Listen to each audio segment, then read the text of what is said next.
My name is Thomas Ridley. I'm born and bred in Indianapolis, Indiana.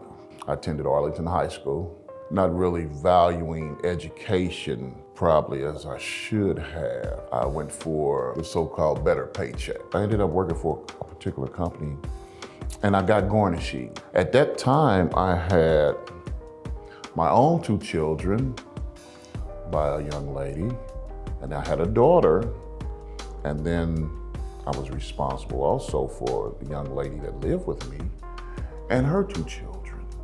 And overnight, I went from making $300 or $400 a week to $100 a week. So sometimes on Friday, I have to make a choice of which utility would I pay, or would I go and purchase food first? All of which left me, ended up borrowing money. In Indianapolis, this was the 80s. All the jobs such as Chrysler and Link Belt and all those types of places that my grandfathers and people before myself worked at were gone from the community. Pretty soon I had a friend that was into drugs. He sold drugs.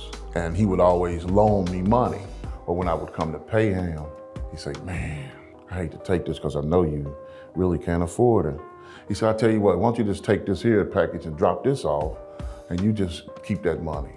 I dropped it off, I had $100, I could come home, and let what I called my old lady go to the store at that time, and refrigerator, she put some stuff in, you know what I mean? And I felt like a man. All of a sudden, this whirlwind of narcotics came into our community.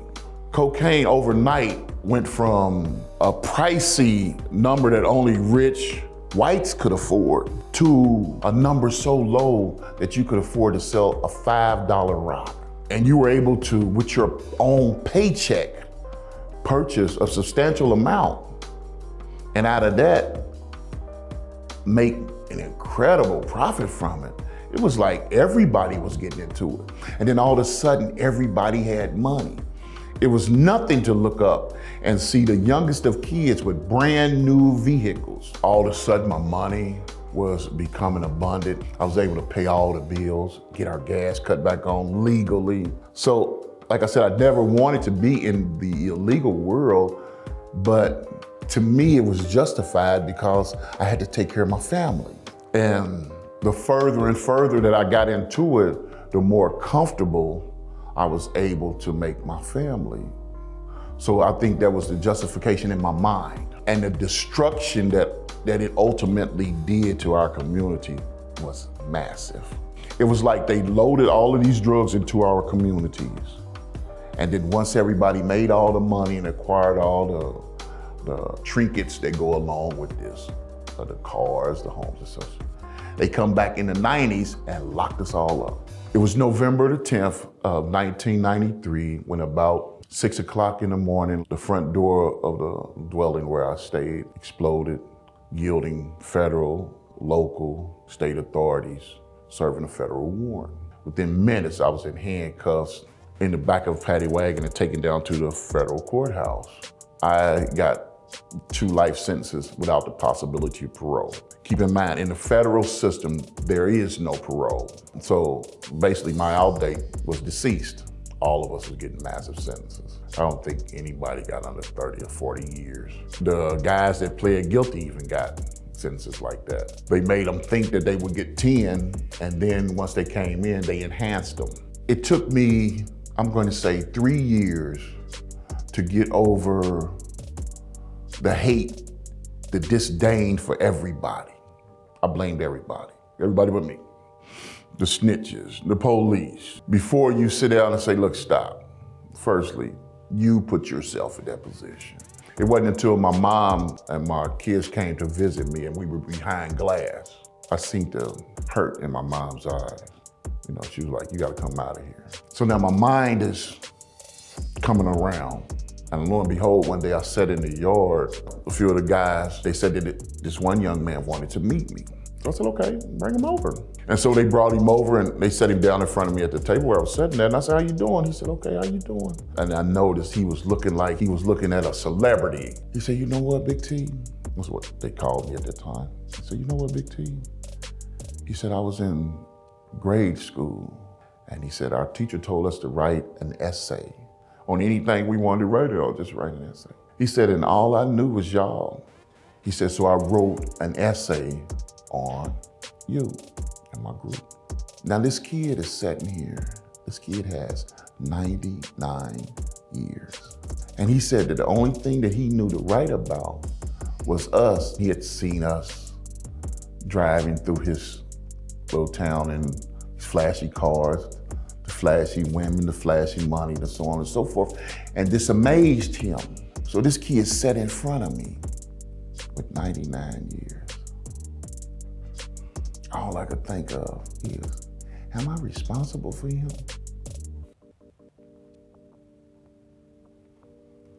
I think that was some of the hardest stuff I ever had to deal with.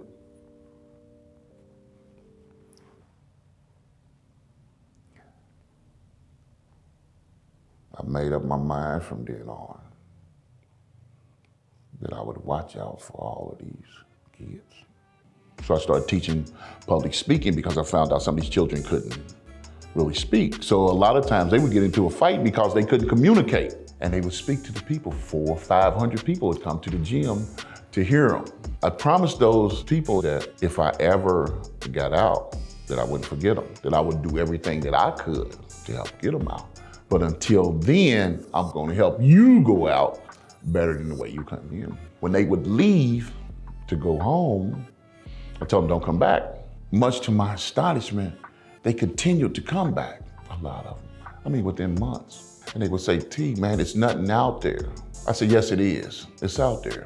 You're not taking advantage of it. 18 years into my sentence, I got my first sentence reduction, which was down to 30 years.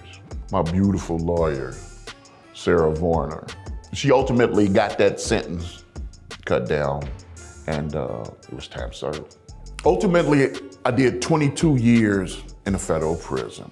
After 22 years, with nothing from the institution but $45, they opened the gate and pointed me to a van and told me that they would be taking me to the bus station. I asked the guy, I said, what do I do with this $45? He said, you get 2 meals, neither one of them is to exceed $7.50, and when you get to downtown Indianapolis to the bus station, you can catch a cab wherever with the remaining $30. They didn't even know if I had a home to go to or nothing. Just blessed that my mom had a home waiting for me, and she had bought a vehicle for me prior to me getting out. I entered into this program known as REACH. It's a federal program, and it's for guys getting out of prisons that are at high risk of recidivism, returning to prison. They gave me what was called a mentor at that time, which were young students, law students from IUPUI. And there's a faculty member known as Lonnie Silva. And she was amazing. My name is Lonnie Silva. I'm currently a professor of law at Indiana University Robert H. McKinney School of Law, where I teach criminal courses and also run a mentor advocacy program in the Southern District of Indiana. I am the faculty advisor of the Second Chance Reentry Assistance Program at IU McKinney School of Law, and am the outreach facilitator for One Like Me. So there is a plethora of issues that people released from prison, whether federal or state prison, face upon release. Probably the primary issue that people have is housing. To get a lease and have a criminal history, to move into subsidized housing with a family member, Section 8 or public housing is a problem, and it could put the whole household at risk. Another issue, which is really a problem, is driver's licenses. People getting released from prison typically will have old traffic tickets. And when they're released from prison and they try to get their driver's license, all of these records pop up. So in areas like the Midwest, where public transportation is not the norm, you have to have a driver's license. Many of the most high-paying jobs generally in the state of Indiana are outside of Indianapolis. Getting a warehouse job can pay them between $15 and $17 an hour, but they would need a car for that. The recidivism rate typically cross-nationally is between 50 and 75%. The Bureau of Justice Statistics just put out a 9-year longitudinal study that showed that people that are released from federal imprisonment are 85 to close to 89% likely to recidivate over a 9-year period. So at this point, reentry and the topic of reentry and service provision is really critical. So Thomas Ridley's One Like Me really just started to kind of take people on a case management basis. And the recidivism rate for his program in the case management area was less than 10%. That tells us, number one, that peer mentoring does really work. And two, that wraparound services are a necessity. So not just addressing one area of somebody's life, you have to address the whole person, and many times you have to address the family as well. What we do is utilize the money that we get from CICF or whomever, and we use that as barrier buster money to help those young men, women, get over those hurdles. In the outreach component of the Thomas Ridley's One Like Me program, SCRAP is the service provider and the key partner. So my name is Alexis Sizemore. I am a 3L at McKinney School of Law, and I'm the president of SCRAP, which stands for the Second Chance Reentry Assistance Program. We're a student organization through the law school that pairs with One Like Me, and we help with outreach and other events like that, but we are based at the law school. The main focus is to reach out to people in the community who are underserved. Primarily, we do things like help with getting driver's licenses correct, sometimes child support things, screening for expungements, and we're always overseen by licensed attorneys. So on the student side, it's kind of nice because you get a little bit of networking and you're really learning while you're doing these things and helping your community. The SCRAP students are dedicated, they are hardworking, and they are excited to help people that society has often forgotten about or has stigmatized. We started with a couple of SCRAP students trying to figure out how they could reach the Indianapolis community on a more macro level. And what SCRAP has done over the past year, year and a half, is got over $100,000 in traffic tickets waived, dismissed, or set aside, and that's not including reinstatement fees. So this group is really known in the city of Indianapolis as the premier group for people to come to. When the community comes to receive services, they're not judged, they're treated with respect, and we get it done. The involvement is sort of a symbiotic relationship, right? Because One Like Me has opportunities, but it needs hands on deck to make those opportunities work. Having a relationship between One Like Me and the law school is great, because then we get to bring in the resources that SCRAP can provide us, mainly manpower. Direct impact or direct success isn't common for vulnerable communities. I think that that's the biggest impact on the community, is that our services are a tangible result for individuals who walk away with something that we help them with. But when you think about that impact and then you think about what that looks like to scale it, you've got a community full of people who need those resources and a community full of people who could benefit. And so it just kind of has a multiplying effect. The more funding that we have, the more wraparound services that we can give. So not only can you just come here and get screened for expungement, you can get some food, or we can have like a grocery bag or something like that, or some food or some toiletries that you can have. So funding is very important. The SCRAP outreach could be expanded exponentially with funding from people like you. We could potentially get a justice bus. We could actually go to impoverished areas and just set up outreach wherever we wanted to on that day. Another thing that funding could provide for us is office space. So welcome to our dream. It needs a ton of work, and we're really looking to purchase this building as our office space. The two other buildings kind of down the row, those are thought to be kind of an outreach center, a store, and some temporary housing for people getting out of jail or prison. So why don't you come inside with me? This area here, we'd like to be our conference room. As you see, it does need some work, but the space is really great. It's strong bones, right? This will be our hospitality area in this room. In here, this is the office space really for SCRAP, where we can provide people with assistance with driver's licenses, child support hold-on licenses, expungement screening, and also assistance with public benefits such as acquiring health insurance and food stamps. And these are the two big buildings. So outreach will happen here when we do have outreach. This will be an area where people can purchase food. We're hoping to have a little store here just to provide some sustainable income to pay a mortgage. So down the hallway, there is some rooms here. We can actually provide temporary housing for people, and that they can work in the store as kind of their first job. We've put in a kitchen here. We've put an island in here. And what we hope to do is, of course, be able to serve guys foods here. But hopefully to be able to sell food so that this place will, again, be kind of self-supportive. And as you see, a lot of the structure here has been damaged. So what we will need to do before, of course, we have anybody occupying this, living here, or even operating any kind of business, we have to fix these things. We're talking lots of money, and lots of money that we don't have. So we're looking to you to kind of help us get this building in an operational status, if you will.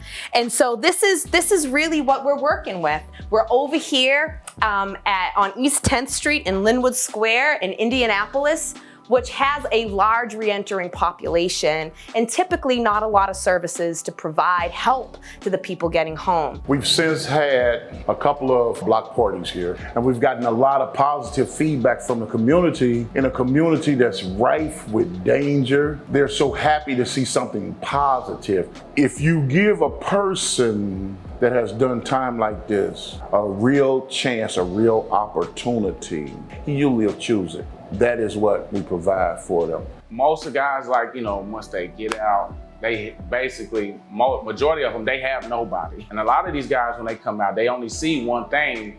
They don't know everything as a whole. There's people out here that really want to help them and really genuinely will help them. So coming out of prison, you have nothing. You have nobody all you heard was negative things about coming out. Oh, well, you're gonna have this strike against you, this strike against you.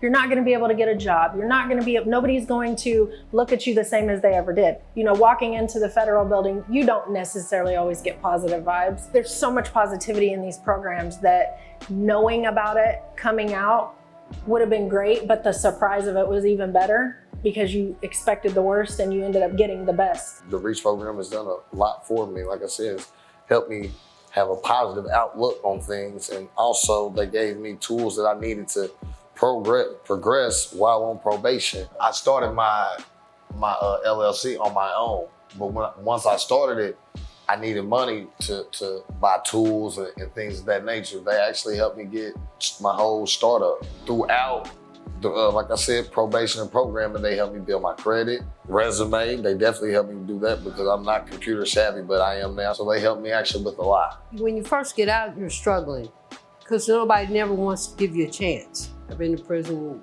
several times. And until somebody knocked on, tapped me on the shoulder and said, hey, look, you can do it. This is what we're offering you to do. We're going to help you every step of the way. I'm the first mentee with Thomas Ridley's One Like Me. So I'm the first mentee head liaison.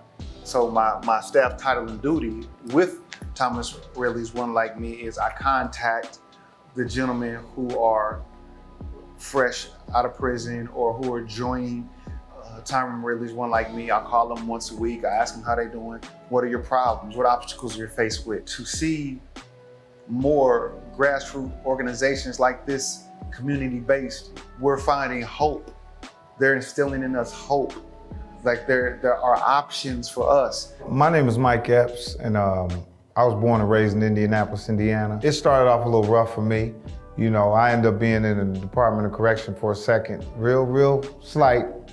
As Thomas would say, you only did 3 days. I was young, in the streets, and I used to watch Thomas. I used to watch those guys, man. To see those guys come from where they came from, and to be here in the present doing God's work is extremely amazing. And I'm just glad that I know someone like Mr. Ridley and the team, man, to be a part of this. It's so beautiful. There's not a lot of opportunities here. There's not a lot of ways to escape the inner city problems that we have. I can identify And I understand, I've been all around the world. There's no place like Indianapolis to me. I always tell people, if you can make it here, you can make it anywhere. You know, I think raising money for programs like One Like Me is so important. And it's just a blessing that these people have the heart to help these people, man. There's so many brothers out there and sisters that need help and need support. That's what One Like Me is about.